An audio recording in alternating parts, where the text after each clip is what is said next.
O Senhor esteja convosco. Ele está no meio de nós. Proclamação do Evangelho de Jesus Cristo, segundo Marcos. Glória a vós, Senhor. Naquele tempo, Herodes tinha mandado prender João e colocá-lo acorrentado na prisão. Fez isso por causa de Herodíades, mulher de seu irmão Filipe, com quem se tinha casado. João dizia a Herodes: não te é permitido ficar com a mulher do teu irmão. Por isso, Herodíades o odiava e queria matá-lo, mas não podia. Com efeito, Herodes tinha medo de João, pois sabia que ele era justo e santo, e por isso protegia. Gostava de ouvi-lo, embora ficasse embaraçado quando o escutava. Finalmente chegou o dia oportuno, era o aniversário de Herodes. Ele fez um grande banquete para os grandes da corte, os oficiais e os cidadãos importantes da Galileia.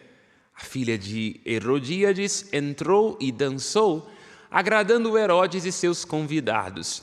Então o rei disse à moça: pede-me o que quiseres e eu te darei. Ele lhe jurou dizendo: eu te darei qualquer coisa que me pedires, ainda que seja metade do meu reino. Ela saiu e perguntou à mãe: o que eu vou pedir? A mãe respondeu: a cabeça de João Batista. E voltando depressa para junto do rei, pediu: quero que me des agora num prato a cabeça de João Batista.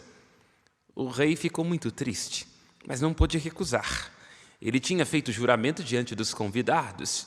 E imediatamente o rei mandou que um soldado fosse buscar a cabeça de João. O soldado saiu, degolou-o na prisão, trouxe a cabeça num prato e a deu à moça. Ela a entregou à sua mãe. Ao saberem disso, os discípulos de João foram lá, levaram o cadáver e o sepultaram. Palavra da salvação. Glória a vós, Senhor. Pelas palavras do Santo Evangelho, sejam perdoados os nossos pecados. Amém. Almas proféticas. A Escritura e toda a história da humanidade nos seus avexos está cheia de almas proféticas. Homens e mulheres que sabem mais do que devem e menos do que precisam. Profetas são Elias, Jeremias, Isaías, mas há também na literatura almas proféticas. Pensemos Hamlet. O profeta é aquele que vê que há algo de podre no reino, seja no reino de Herodes e de Herodíades, ou seja no reino da Dinamarca. Este algo de podre surge nos leitos, lá onde se dissimula a verdade em nome do compadrio, da cordialidade. O profeta vê mais do que deve e menos do que precisa, porque não é ele que trará a solução. Na verdade, eu diria, há profetas, inclusive, que acabam desajustando, porque o profeta e a profetisa é aquele que diz o que um rei não gosta de escutar. Portanto, enquanto todos repousam em berço esplêndido, num acordo hipócrita a respeito de uma realidade que é falsa e que dissimula relações de injustiça, o profeta diz o que está oculto, fala o que está por detrás do acordo da hipocrisia, e assim, sem entender, sendo inclusive fraco, todo profeta tem a sua fraqueza, e não sabendo como agir na sua fraqueza, torna-se um veículo da graça e da força de Deus. A palavra de Deus é dirigida ao profeta. Profeta em hebraico, Nabi, aquele que é chamado. E uma vez chamado, e todo profeta deve estar diante do próprio Deus, o profeta deve descobrir o que lhe cabe. É isto. Primeira leitura, o profeta Jeremias: naqueles dias a palavra do Senhor foi-me dirigida. Vamos, põe a roupa, o cinto, levanta-te, comunica-lhes tudo o que lhe vou dizer. Quanto a ti, levanta-te, comunica-lhe. Não tenhas medo, senão eu te farei tremer na presença deles. Quanto a ti. O profeta é alguém de preocupação interior profunda. O avesso do profeta é o rei, a rainha, o político, a política, o juiz, Ó juízes, vós sois deuses, no entanto como homens morrereis, diz o Salmo 82. É gente que tem a impressão de que com uma canetada pode dispor sobre o que é verdade e aquilo que é mentira. O profeta não, ele está em posse de si, não é deslumbrado pela sede de poder, não se deixa levar pelas aparências, vê o que está oculto, ele está presentificado. Quanto a ti, ele sabe daquilo que lhe cabe. Na verdade, como lembra a tragédia Ricardo III de Shakespeare, debaixo da coroa de um rei que circunda a sua cabeça, tem a morte à sua corte.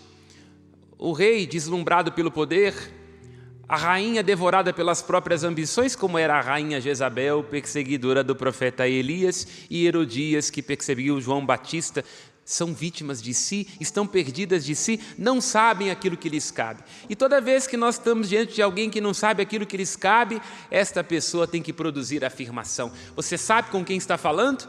Por que a pessoa diz isso? Porque ela mesma não sabe quem ela é para além do cargo, para além da pretensão, para além da sede de poder.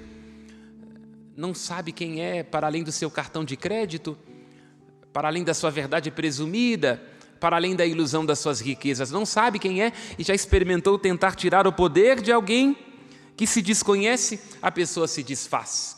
Porque o poder para ela não é serviço, não é uma maneira de pôr-se em direção a, mas é uma maneira de atrair para si, de modo que as pessoas que a cercam como súditos e como bajuladores, estas pessoas irão anestesiar a consciência e ela nunca terá que se haver com aquilo que é. O profeta sabe, quanto a ti, o que lhe cabe, vai e anuncia tudo. Tudo. Anuncia tudo. Não o todo, porque nenhum profeta será capaz do todo, mas o tudo, que é na verdade aquilo que Deus está lhe comunicando. O profeta é um portador fiel da palavra de Deus. Ele empresta os seus lábios para que Deus fale. A minha boca anunciará vosso louvor. João Batista vê a si mesmo como uma voz que clama no deserto, uma voz que deve proclamar a justiça de Deus. A justiça de Deus, a sua tzedaká, está presente em tudo que existe. Tudo tem a sua justiça, tudo tem o seu pondos, como lembrava ontem Santo Agostinho, cuja memória celebrávamos. No entanto, tudo tendo a sua justiça, a justiça da terra que deve descansar, a justiça dos salários justos, a justiça de amar o órfão e a viúva, que são objeto privilegiado do amor de Deus. O Senhor Deus ama o órfão e a viúva.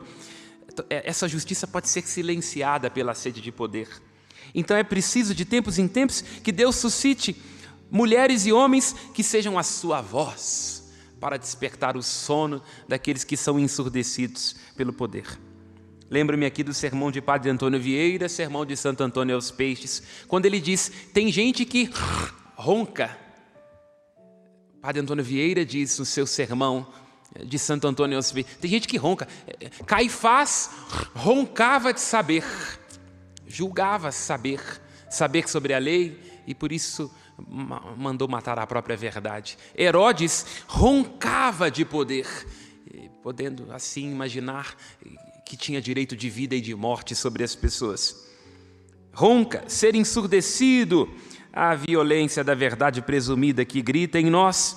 O profeta não ronca, não diz das próprias palavras, é um suave ouvinte, porque quem escuta bem sabe como dizer, quem escuta mal e é ensurdecido por si, tem uma língua maldita, fala apenas das próprias palavras e das próprias impressões, fere, machuca.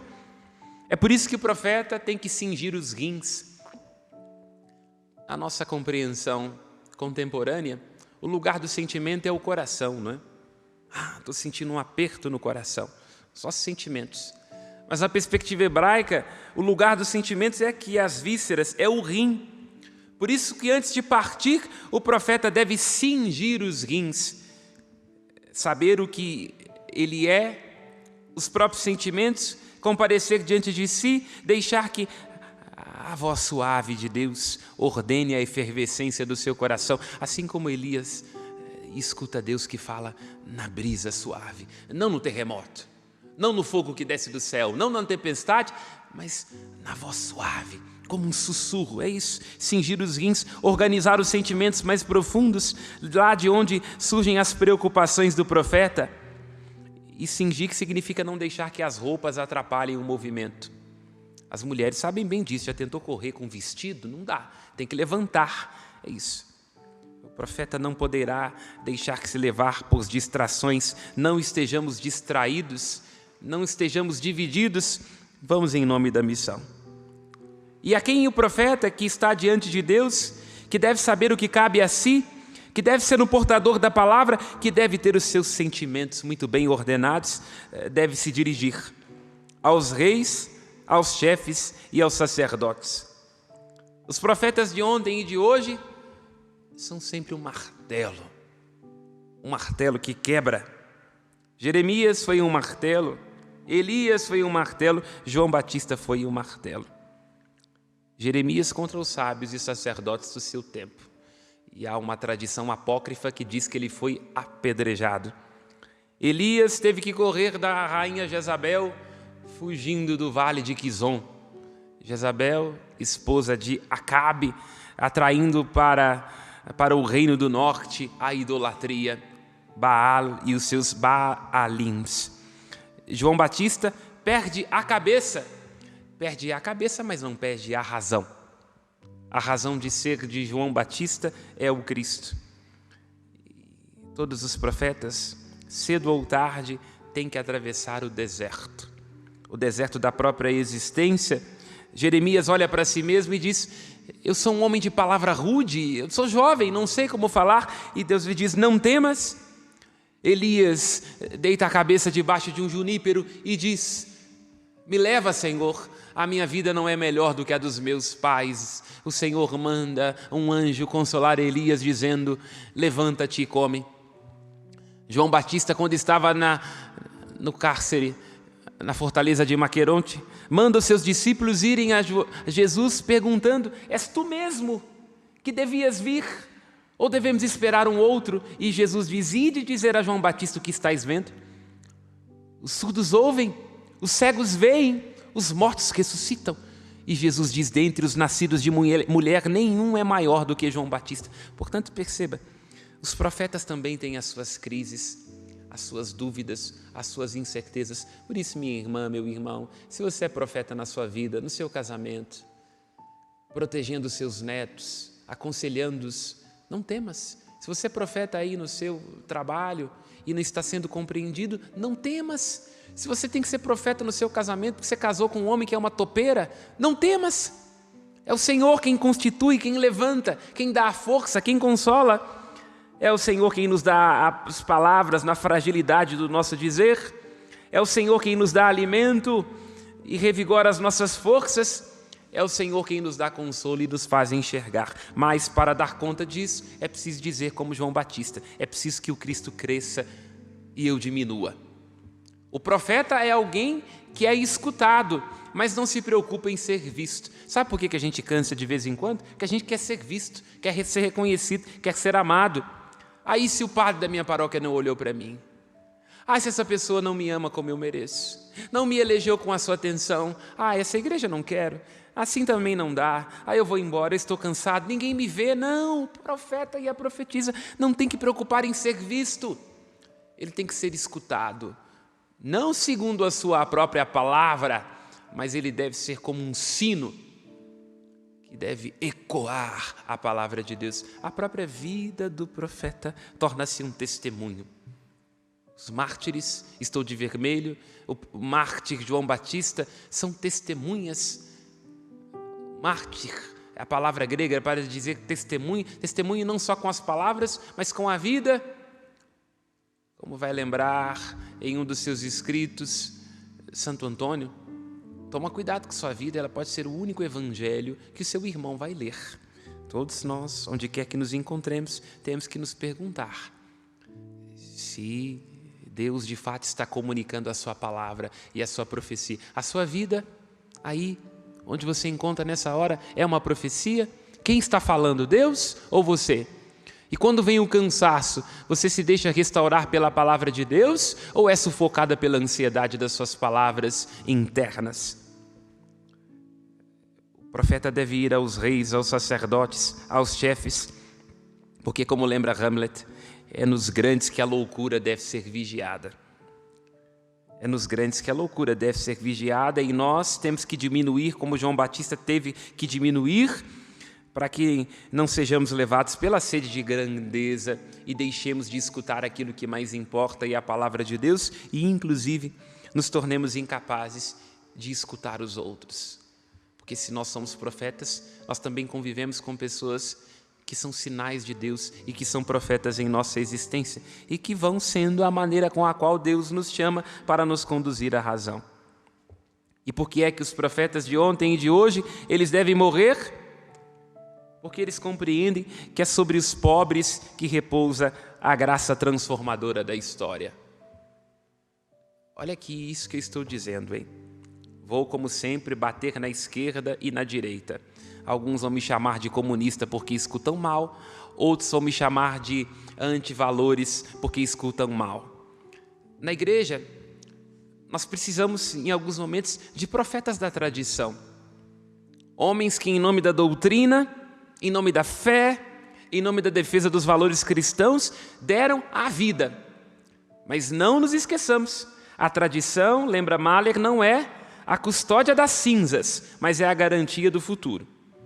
Não é sobre guardar quinquilharias, não é sobre repetir as fórmulas do passado, mas é sobre deixar que o dizer da igreja, que já tem 2000 anos, possa nos atravessar e seja um dizer tão antigo e tão novo e uma palavra atual.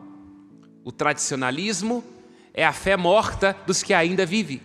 A tradição é a fé viva, contínua, atual dos que já morreram. Então, o profeta tem que ter essa consciência. E às vezes nós iremos morrer por conta disso, em nome dos nossos valores, da nossa defesa da vida, nossa defesa dos valores familiares. Mas também é preciso considerar os profetas que querem o progresso. No Brasil nós tivemos profetas assim.